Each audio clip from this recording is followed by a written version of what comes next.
ప్రియ దేవుని బిడ్డ, ఈరోజు వాక్యము ద్వారా నీతోనూ నాతోనూ సర్వ మానవులతోనూ ఆయన సృజించి అరచేతిలో చెక్కుకున్న బిడ్డలందరితోనూ సూటిగా తేటగా మాట్లాడబోతున్నాడు. ఈ మాటలు ఎంతో విలువైనవి, పరిశుద్ధమైనవి.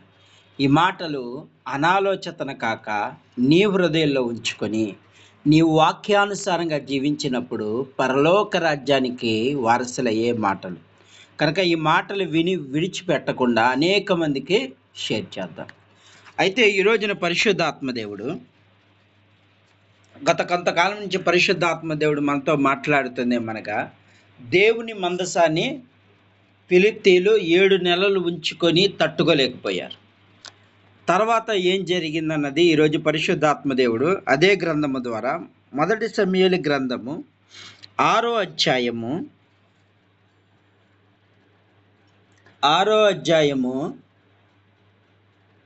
5వ వచనము ద్వారా 5-6 వచనాల ద్వారా దేవుడు మాట్లాడబోతున్నాడు కనుక శ్రద్ధగా విందాం. కాబట్టి మీకు కలిగిన గడ్డలను, భూమి పాడు చేయి పందుకొక్కులను, నిరూపించబడిన గడ్డలను, చుంచులను చేసి పంపించి ఇశ్రాయేలు దేవునికి మహిమ చెల్లింపవలెను. అప్పుడు మీ మీద, మీ దేవతల మీద, మీ భూమి మీద భారంగా ఉన్న తన హస్తము ఆయన తీసివేయను కాబోలు. ఇక్కడ అన్యజనులు దేవునికి భయపడుతున్నారు. మనము చేసిన తప్పుల వల్ల ఆనాడు ఇశ్రాయేలు ప్రజలు మనం బాధించావు కాబట్టి ఈరోజు దేవుడు మన మీద పగ తీర్చుకుంటున్నాడు. కనుక ఆయనకి మనం ఏం చేయాలంటే తగ్గించుకోవాలన్నారు. ఏమన్నారు? తగ్గించుకోవాలి. మన పందుకొక్కుల్లాగా ఒకళ్ళు మేసేసాం, వాళ్ళ జీవితాలు చుంచుల వల్లే నాశనం చేస్తాం మనం. అందుకే ఇప్పుడు దేవుడు ఏమంటున్నాడంటే అక్కడున్న ఈ ఫిలిష్తీయులు అన్న మాట ఏంటంటే ఒకటే అంటున్నారు.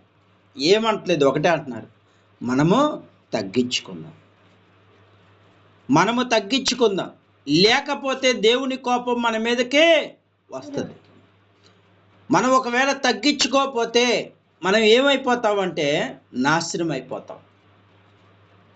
అలాగే కొంత కింద వచనంలో ఏమని చెప్తున్నాడంటే 6వ వచనం, ఐగుప్తుల్లో ఫరో తమ హృదయాలను కఠినపరుచుకొని, మీ హృదయం మీరెందుకు కఠినపరుచుకుందురు. అక్కడున్న ప్రజలు ఏమంటున్నారంటే మీ హృదయాలు ఎందుకు కఠినపరుచుకుంటున్నారు అన్నాడు. ఇశ్రాయేలు ప్రజలు ఫరో కఠినపరుచుకోగా వాళ్ళకు కూడా ఏం జరిగింది? ఇలాంటి ప్రభావమే ఏర్పడింది. 10 తెగుళ్ళు వచ్చినాయి. ఎన్ని తెగుళ్ళు? 10 తెగుళ్ళు వచ్చినాయి. 10 తెగుళ్ళు వచ్చి వాళ్ళు నాశనం అయిపోయారు. ఇప్పుడు మీరు కఠినపరుచుకోవద్దు అంటున్నాడు. ఏమంటున్నారు వాళ్ళు? అలాగే మనం కూడా ఐగుప్తు అంటే ఫరో ఏ విధంగా అయితే కఠినపరుచుకున్నాడో మనం అలా ఉండటానికి వీల్లేదు. మనం కూడా కఠినపరుచుకుంటే మన పరిస్థితి ఇంకా నాశనం అయిపోతుంది. మన హృదయాలు కఠినపరచకుండా మనం చేసేద్దాం. ఏం చేసేద్దాం? తగ్గించుకుందాం. పందికొక్కులు తయారు చేద్దాం. వాళ్ళ దగ్గర ఎంతో ఆస్తిని దోచుకున్నాం, వాళ్ళ దగ్గర ఎంతో కష్టాన్ని దోచుకున్నాం. ఆ 5 పందికొక్కులు 5 చుంచులు తీసుకువెళ్ళి ఆ మందసం దగ్గర పెడదాం అని అందరూ అనుకుంటున్నారు. ఏమనుకుంటున్నారు? అక్కడ అందరూ అనుకుంటున్నారు. కానీ కొందరు ఏమంటున్నారు తెలుసా? మనం ఎందుకు చేయాలి?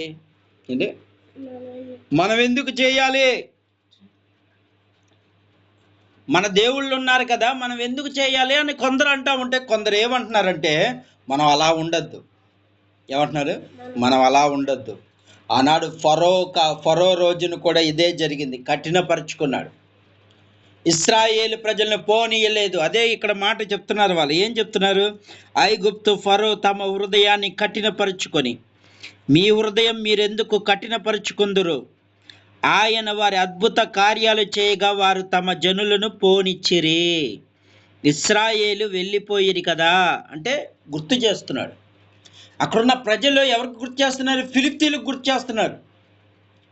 ఇదిగో మనం కూడా అలాగే అయిపోతాం. ఫరో ఆనాడు ఏ విధంగా అయితే ఐగుప్తు అల్లాడిపోతుందో ఈరోజు మనం కూడా అలాగే ఉన్నాం. ఆ పరిస్థితిలోనే ఉన్నాం. కనుక మన హృదయం కఠినపరచకుండా తగ్గించుకుందాం. దేవుడికి మనం చేయాల్సింది చేద్దాం. ఏమంటున్నారు అంటే ఒక అన్యజనుడే ఏమంటున్నాడు? ఇప్పుడు దేవుని ఎరగని వాడే భయపడుతున్నాడు. హృదయాల కఠినపరుచుకోవద్దు అని ఏం చెప్తున్నాడు అక్కడ? హృదయాలను మనం కఠినపరుచుకోకూడదు. మనం దేవుని యందు తగ్గి ఉండాలి. ఏముండాలి? మనం దేవుని యందు తగ్గి ఉందాం, కఠినపరుచుకోకండి. మీ హృదయాలు ఈ రోజున కఠినమైపోతున్నాయని ఈ వాక్యము ద్వారా దేవుడు మాట్లాడుతున్నాడు. తగ్గించే స్వభావం మీకు లేకుండా పోయింది. నాకు అది ఉంది, ఇంత ఉంది, ఆస్తి ఉంది అని అనుకుంటున్నావు. నువ్వు పెద్ద అన్నీ నీ అనుకుంటున్నావు. కానీ దేవుడు ఏమంటున్నాడు తెలుసా? అన్నీ నీ కావు, నాయి. నేను ఇవ్వకుండా నీకు ఎక్కడి నుంచి వస్తాయి?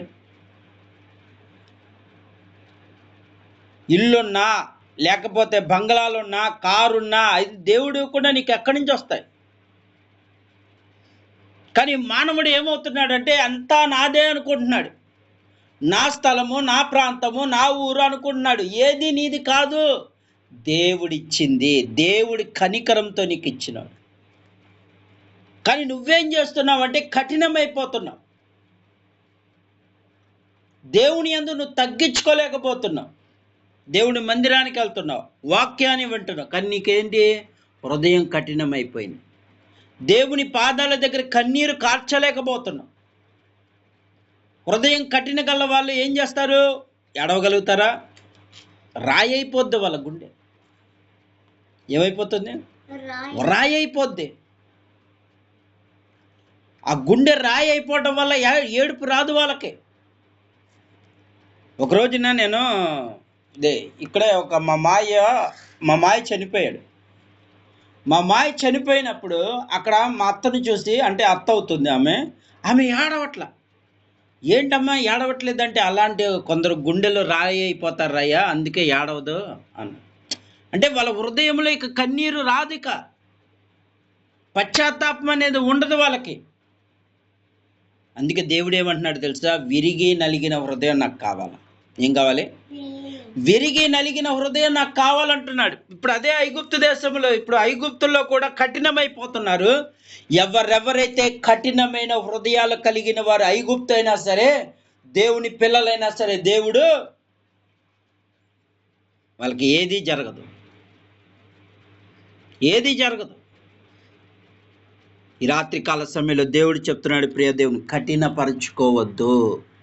అక్కడ అక్కడ ఉన్న ఫిలిప్తీలు అంటున్నారు, ఫరో ఆనాడు కఠినపరుచుకున్నాడు కాబట్టి అనేకమైన శ్రమలు వచ్చినాయి, అనేక మంది చచ్చిపోయారు, వడగళ్ళ వాన పడింది, భయంకరంగా 10 తెగులతో అల్లాడిపోయారు. ఆ దేవుడితో మనము వద్దు, ఆ దేవుడి జోలికి మనం వద్దని భయపడిపోతున్నారు. కానీ కొందరు ఏమంటున్నారంటే, అవసరం లేదు, మనం ఏం చేయక్కల, మన దేవుళ్ళు ఉన్నారుగా, మన దేవీ దేవతలు ఉన్నారుగా, ఎవరి వల్ల కాదు దేవుని ముందు నిలబడటం. అందుకే ఇక్కడ కఠినం చేసుకోవద్దు, చెప్పింది వినండి, తగ్గించుకుందాం. మనం ఎంతైతే వాళ్ళకు దోచుకున్నామో 5 అంతలు ఇచ్చేద్దాం. ఏమంటున్నారు వీళ్ళు? ఎంత దోచుకున్నామో, ఇశ్రాయేలు ప్రజలను ఎంతగా దోచుకున్నామంటే, వారికి జీతాలు ఇవ్వకుండా వారికి ఉన్న పొలాలు లాక్కున్నాము, వాళ్ళకున్న ఆస్తులు లాక్కున్నాము. ఇప్పుడు 5 అంతలు ఇచ్చేద్దాం అంటే, ఒక అన్యుడు ఏమంటున్నారు ఇక్కడ, అన్ని జనులు ఏమంటున్నారు? భయపడిపోతున్నారు దేవుడికి. కానీ నువ్వు దేవుని మందిరానికి వెళ్తున్నావు, దేవుని వాక్యాన్ని వింటున్నావు. వాళ్ళు దేవుని వాక్యాన్ని వింటారా? వినరు. దేవుని గురించి ఏమైనా తెలుసా? తెలియదు. కానీ వాళ్ళే మారాలనుకుంటున్నారు. కానీ మనం ఎందుకు మారట్లేదు? నిత్యము మందిరానికి వెళ్తున్నాం, వాక్యం వింటున్నాం. ఎందుకు నీ హృదయం కఠినమైపోతుంది? ఎందుకు నీకు కోపం పెరిగిపోతుంది? వాళ్ళకి తెలియదు. వాళ్ళకి ఏమి తెలియదు అంటే, దేవుని యొక్క ప్రేమ తెలియదు వాళ్ళకి, దేవుని యొక్క కరుణ తెలియదు. కానీ నీకు దేవుని కరుణ తెలుసు, దేవుడు అంటే నీకు తెలుసు. ఆయన ఏం చెప్పాడు? క్రియలు లేని విశ్వాసం మృతం అన్నాడు. నీలో యేసయ్య ప్రేమ ఎక్కడ కనపడుతుంది? నేను అరచేతిలో చెక్కుకున్నాను, తల్లి గర్భాన్ని వేశాను, ఏది నీ రూపంలో యేసయ్య కనబడుతున్నాడా? నీ నోటి మాట వల్ల దేవుడు కనబడుతున్నాడా? కనబడుతున్నా. కఠినం, హృదయం కఠినమైతే దేవుడు ఉండగలుగుతాడా? మెత్తడి హృదయం కావాలంటే, మాంసపు హృదయం వస్తే అప్పుడు దేవుడు నీ హృదయంలో ఉంటాడు. కఠినమైపోతుంది, ఆ రాయి అయిపోతుంటే ఏం ప్రయోజనం? రాయిగా మారిపోవద్దు అన్నాడు దేవుడు. నీ హృదయము నలిగిపోవాలా. విరిగి నలిగిన హృదయం నాకు ఇష్టమైన బలియాగం అన్నాడు. యేసయ్య ఆయన శరీరాన్ని నలగొట్టుకున్నాడు. ఆయన యొక్క ప్రతి మాటలు అన్నీ నలగొట్టేసుకున్నాడు. ఆత్మను నలగొట్టుకున్నాడు, శరీరాన్ని నలగొట్టుకున్నాడు. తర్వాత ఏం జరిగింది? మహిమ వస్త్రము ధరించాడు. ఈరోజు మనం నలగాల, శ్రమల్లో నలిగిపోవాలి. అవమానాలు, నిందలు వస్తున్నాయా, దానికి మనం వంగాలి తప్ప భయపడకూడదు. నలగాలి. నలుదిక్కులు నీకు అవమానాలు వస్తున్నాయా, నిందలు వస్తున్నాయా, భయపడద్దు. దేవుడు ఒకరోజు వాళ్ళని చూస్తున్నాడు. ఈ రాత్రి కాల సమయంలో దేవుడు చెప్తున్నాడు, ప్రియ దేవుని బిడ్డ, చూస్తున్నాడని చెప్పి నువ్వు నీ హృదయాన్ని కఠినపరచుకోకూడదు. పశ్చాత్తాపడు, దేవుని యందు కన్నీరు కార్చు. అయ్యా, ఈరోజు నేను అనవసరంగా ఒక మనిషిని మాట్లాడాను. అయ్యా, నేను ఒకరిని నిందించాను, అవమానపరిచాను. ప్రతిరోజు నీ హృదయాన్ని కడుక్కుంటా ఉంటే ఆ కఠినత్వము, ఆ మాలిన్యము పోతుంది. అందుకే దేవుని వాక్యంలో ఏమని రాయబడింది? నీ హృదయము బహు వ్యాధి గలదన్నాడు. ప్రేమ ఉండట్లేదు ఈ రోజున. తల్లిదండ్రులు పిల్లల మీద ప్రేమ ఉండట్లేదు, పిల్లలకేమో తల్లి మీద ప్రేమ ఉండట్లేదు, తండ్రి మీద ప్రేమ ఉండట్లేదు. ఏంటంటే కఠినమైపోతున్నాయి హృదయాలు. ఆ కఠినత్వంలో ఉండిపోతున్నాడు. సాతాను నలకొట్టేస్తున్నాడు, సంఖ్యలు వేసేస్తున్నాడు. కానీ దేవుడు ఏమంటున్నాడు తెలుసా? ఆ సంఖ్యలు విడిపించుకొని రా నా దగ్గరికి. ఈరోజు నువ్వు అలా రాగలుగుతున్నావు. ఇక్కడ అంటున్నారు వాళ్ళు, మనం అలా చేస్తే అయినా కాబోలు మన దేవుడు క్షమిస్తాడేమో, వాళ్ళకి ఇవ్వాల్సింది ఇచ్చేద్దాం. అన్యాయంగా దోచుకున్నాం, మనం అన్యాయంగా అన్ని దోచుకున్నాము, అన్ని విధాలుగా దోచుకున్నాము, ఇక ఇచ్చేద్దాం. మన దేవుడికి సాగిలు పడిపోదాం అంటున్నారు వాళ్ళు. కానీ కొందరు ఏమంటున్నారు తెలుసా? అవసరం లేదు. ఏమంటున్నారు? అవసరం లేదు, మనం అవసరం లేదు అంటున్నారు. నీ హృదయాలు కఠినపరుచుకుంటే ఫరోకి ఆ రోజున ఏం జరిగిందో మనకు కూడా అదే జరిగింది. వద్దు, కఠినపరుచుకోకుండా మనసు మార్చుకొని అందరూ వెళ్ళి ఆ పందికొక్కులను 5 పందికొక్కులు 5 చుంచులను తీసుకువెళ్ళి దేవుని యొక్క సముఖంలో మనం అందరం ఇచ్చేద్దాం అంటున్నారు. ఏమంటున్నారు? దేవుని మందసం దగ్గర ఇచ్చేద్దాం అంటున్నారు. ఒక అన్యుడు, దేవుని ఎరగని వారే అలాగ ఆలోచిస్తున్నారు. మరి నువ్వు దేవుని ఎరిగి ఉండి ఏం ఆలోచిస్తున్నావు? నువ్వు పరిశుద్ధ గ్రంథాన్ని ధ్యానిస్తూ ఉంటానంటావు, మందిరానికి వెళ్తూ ఉంటారు, కనీసం వాళ్ళకి వాక్యము తెలియదు, వాళ్ళకి దేవుని మాటలు తెలియదు, వాళ్ళకి ఎలా ప్రేమించాలో తెలియదు, వాళ్ళకి ఎలా జీవించాలో వాళ్ళకి తెలియదు. దేవుడు నేనే మార్గమును, సత్యమును, జీవము, నా ద్వారా తప్ప పరలోక రాజ్యం. ఇప్పుడు మన పరలోక రాజ్యానికి వెళ్ళాలంటే దేవుని మార్గంలో నడవాల్సిన మనం. కానీ ఈరోజు ఏమైపోతున్నాడంటే ప్రతి మానవుడు కఠినాత్మ అయిపోతున్నాడు, సాతాను చేతిలో చిక్కుపోతున్నాడు. ఈ రాత్రి దేవుడు చెప్తున్నాడు, ప్రియ దేవుని కఠినపరచుకోవద్దు, నీ హృదయాన్ని కుమ్మరించు. ఉదయాన్నే దేవుని సముఖంలో కుమ్మరించి నీ హృదయములో నువ్వు చేసిన ప్రతి తప్పులు రోజు కడుక్కో. ప్రతిరోజు స్నానము చేసినట్లుగా నీ హృదయాన్ని దేవుని పాదాల దగ్గర కన్నీరు కార్చు. అప్పుడు నీ హృదయము కరిగి ఎలా ఉంటుందంటే మెత్తటి మాంసం ముద్ద వలె అవుతుంది. అప్పుడు చిన్న సమస్య వచ్చినా సరే నీకు కళ్ళమ్మట కన్నీరు వచ్చేస్తుంది. ఎవరైనా బాధల్లో ఉంటే తట్టుకోలేవు నువ్వు. అలాంటి మనసు కావాలి దేవుడికి. పడిపోతే నవ్వే మనస్తత్వం కాదు దేవుడికి కావాల్సింది. పడిపోయిన వాడిని లేవనెత్తడానికి కలిగిన మనసు కావాలి. ఏడ్చే వాళ్ళతో ఏడ్చే గుంపులో నువ్వు ఉండాలి. ఈరోజు దేవుడు చెప్తున్నాడు, ప్రియ దేవుని బిడ్డ, ఏడ్చే వాళ్ళ దగ్గర నవ్వే గుంపులో నువ్వు ఉండకూడదు. ఏడ్చే వాళ్ళతో ఏడ్చే గుంపులోనే ఉండాలి. అపహాస్యము చేసే వాళ్ళతో కాదు నువ్వు ఉండాల్సింది. బాధల్లోనూ కష్టాల్లోనూ ఉన్న వారిని ఓదార్చుట కొరకే నువ్వు ఉండాలా. ఈ రాత్రి దేవుడు చెప్తున్నాడు, ప్రియ దేవుని కఠినపరుచుకోవద్దు నీ హృదయాన్ని. యేసయ్య ఒకవేళ కఠినపరుచుకుని ఉంటే ఈ రోజున మనకు రక్షణ అనేదే ఉండేది కాదు.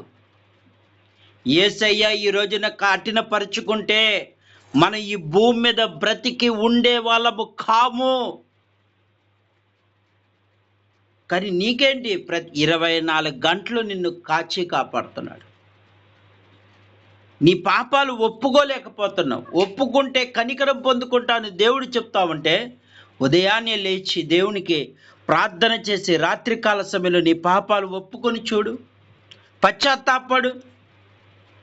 నీ హృదయం అప్పుడు ఏమైపోతుందంటే కఠినత్వం అంతా పోయిద్ది. ఆ మురికి మాలిన్యం అంతా యేసు రక్తంలో కడగబడుతుంది. నీ హృదయానికి పట్టిన మురికి మాలిన్యం పోవాలంటే నువ్వు స్నానం చేస్తే కాదు, హృదయములో దేవుని పాదాల దగ్గర నీ కన్నీరు పడతా ఉంటా చూడు, అప్పుడు నీ హృదయం అంతా నూతన బలము వస్తుంది, నూతన ఆత్మ వస్తుంది, నూతన బలాన్ని, నూతన శక్తిని పక్షి రాజు వలె పొందుకుంటావు నువ్వు. ఈ రాత్రి దేవుడు చెప్తున్నాడు, కఠినమైన హృదయము సాతానికి సాదృశ్యము. ఫరో అనగా సాతానుడు, సాతాను సైన్యము. ఫిలిప్తీయులు, అషోదులు, వీళ్ళందరూ సాతాను సైన్యము. వాళ్ళకి ఏమీ లేదంటే కరుణ లేదు, జాలి లేదు, దయ లేదు. సొదొమ గొమొర్రా ఏ విధంగా అయితే నాశనం అయిపోతుందో, కొద్ది దినాల్లో అంతా నాశనం అయిపోతారు. దేవుని పిల్లల మీద చెయ్యి వేసిన వారందరికీ కొద్ది దినాల్లో భయంకరమైన పరిస్థితులు రాబోతున్నాయి. అందుకే నువ్వు దేవుని యందు సంతోషించు, దేవుని యందు సంతోషించు,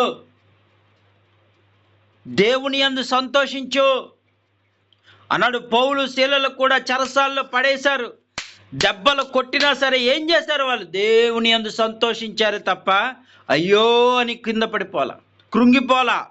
దేవుని యందు సంతోషంతో దేవుని ఆరాధించు. నీ బంధకాలు, నీ శ్రమలు నలిగి వాటినన్నిటిని నువ్వు జయించుకుని వెళ్తావు. దేవుని యందు సంతోషించు. వస్తూ ఉంటాయి నిందలు, వస్తూ ఉంటాయి అవమానాలు, వస్తూ ఉంటాయి. దేవుని పిల్లలకే వస్తాయి, యేసు ప్రభు వారికే వచ్చినాయి, దేవునికే వచ్చినాయి. మానవులు మనకెందు వస్తాయి, కానీ దేవుడు ఎదిరించడానికి ఒక మార్గం పెట్టాడు. ఆ మార్గం ఏంటో తెలుసా? నీవు కన్నీళ్లు విడవటమే ఆ మార్గం. నీవు కన్నీళ్లు విడిచి దేవా నువ్వు అడిగినప్పుడు నీ తండ్రి త్వరగా వచ్చి నీకు సహాయం చేస్తాడు. నిన్ను పరలోక రాజ్యానికి తీసుకువెళ్తాడు. ఈ రాత్రి దేవుణ్ణి అడుగు, అయ్యా ఈ లోకమంతా మాలిన్యంతో నిండిపోయింది, నీ రాజ్యంలో నాకు చోటు కావాలయ్యా. అలాంటప్పుడు నా హృదయంలో నువ్వు ఉండాలంటే నా హృదయం కఠినం అవ్వకూడదు, మెత్తగా అయిపోవాలా. నా తల్లి మాట నేను వింటలేదంటే నా హృదయం కఠినమైపోయిందేమో, నా తండ్రి మాట వింటలేదంటే నా హృదయం కఠినమైపోయిందేమో, నా స్నేహితుల మాటలు, నా దేవుడు సేవకుల మాటలు నేను వింటలేదేమో, అందుకే నా హృదయం కఠినమైపోయిందేమో. ఈ రాత్రి నా కఠిన హృదయం తీసేనాయన, కోప్పడే మనసు తీసేనాయన, స్వార్థమనే మనసు తీసేనాయన అని ఈ రాత్రి నువ్వు దేవుని వేడుకుంటే ఖచ్చితంగా నీ హృదయం మాంసపు హృదయం అయిపోతుంది. మెత్తటి మాంసపు హృదయము, విరిగి నలిగిన హృదయము, దేవుని బలియాగమైన హృదయము నీలోకి వచ్చేస్తుంది. సర్వేశ్వరుని గొర్రె పిల్ల యొక్క మనసు నీలోకి వచ్చేస్తుంది. ఈ రాత్రి ఎవరెవరైతే ఈ వాక్యం వింటున్నారు పశ్చాత్తాపడండి. ఈ శుక్రవారం యేసయ్య కార్చిన కన్నీరు చూడండి. ఆ తల నుండి రక్తము ధారలుగా కారిపోతుంది మన కోసమే. 39.5 కొరడా దెబ్బలు ఈపును చార్లుగా చీరబడింది మన కోసమే. గడ్డము పెరికారు మన కోసమే, చేతులకి ఆ యొక్క గాయాలైన మన కోసమే. ఆ మేకులు శీలలు దించి వేధించారు మన కోసమే, మన కోసమే, మన కోసమే. ఎందుకు? మనం నరకానికి వెళ్ళకూడదు, నా పిల్లలు నరకానికి వెళ్ళకూడదు, పరలోక రాజ్యంలో చేరాలని మన కోసం ఇదంతా భరించాడు. ఆ 3 మేకులు పీక్కోలేదు, పీక్కుంటే మనం నరకమైపోతాం. అందుకే ఈ రాత్రి దేవుడు చెప్తున్నాడు, వాక్యం వింటున్న ప్రియ దేవుని బిడ్డ, దేవుడు పుట్టాడని రక్షణ అనుకుంటున్నా, పుట్టినందుకు కాదు రక్షణ, ఆయన మన కోసము బలియాగమైనందుకు రక్షణ వచ్చింది మనకి. ఆయన మన కోసం వచ్చాడు, కానీ ఆయన బలియాగమైన తర్వాతే మనకు రక్షణ వచ్చింది. ఈ శుక్రవారం 10వ దినాన ఉదయం 9 గంటల కానించి మధ్యాహ్నం 3 వరకు ఆ కర్రములు చాపి ఏడుస్తూనే ఉన్నాడు యేసయ్య. 3 వరకు ఎవరి కోసం? 2 చేతులు పైకెత్తి ప్రార్థన చేయమంటే ఒక 5 నిమిషాలు చేయలేవు నువ్వు. 2 చేతులు పైకెత్తి దేవాని అడగమంటే అడగలేవు ఒక 5 నిమిషాలు కూడా. కానీ 9 గంటల కాడి నుంచి మధ్యాహ్నం 3 వరకు ఆ సిలువ మాలుపై వేలాడుతూ ఎండలో భయంకరమైన పుళ్ళు, శరీరం అంతా గాయాలు, రక్తము ధారలుగా కారిపోతుంది. అయినా ఎందుకు భరించాడంటే ప్రాణమిచ్చే ప్రేమ యేసయ్య ప్రేమ, నిన్ను నన్ను రక్షించే ప్రేమ యేసయ్య ప్రేమ. ఈ రాత్రి ఆ ప్రేమను పొందుకోవాలంటే నీ హృదయం కఠినత్వంలో ఉండకూడదు. నీ హృదయం మెత్తటి హృదయంలో ఉండాలి, ప్రేమ కలిగిన హృదయంలో ఉండాలి, పరిశుద్ధ హృదయమై ఉండాలి. ఈ రాత్రి దేవుడు అడుగుతున్నాడు, అలా ఉంచుకుంటావా అని.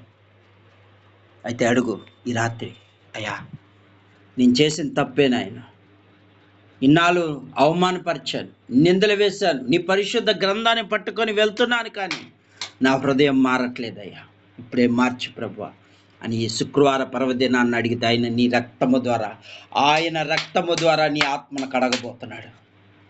అందుకే యోహాను గారు అంటూ ఉంటారు, ఇదిగో నేను నీటితోనే బాప్తీసం ఇస్తున్నాను, కానీ నా వెనుక వచ్చేవాడు పరిశుద్ధాత్మతోనూ అగ్నితోనూ బాప్తీసం ఇస్తాడు. ఈ రాత్రి దేవుడు చెప్తున్నాడు, నీవు పరిశుద్ధతలోకి వెళ్ళాలంటే పరిశుద్ధ అగ్ని నీలోకి రావాలా. ఈ రాత్రి దేవుడు చెప్తున్న మాట నిర్లక్ష్యం చేయకండి. ఈరోజు దేవుడు చెప్తున్న మాట నిర్లక్ష్యం చేయక ప్రార్థన చేయండి. దేవుడు మీ ప్రార్థన విని విజయాన్ని ఇస్తాడు, జయాన్ని ఇస్తాడు. ఈ కొద్ది మాటలు దేవుడు దీవించును గాక.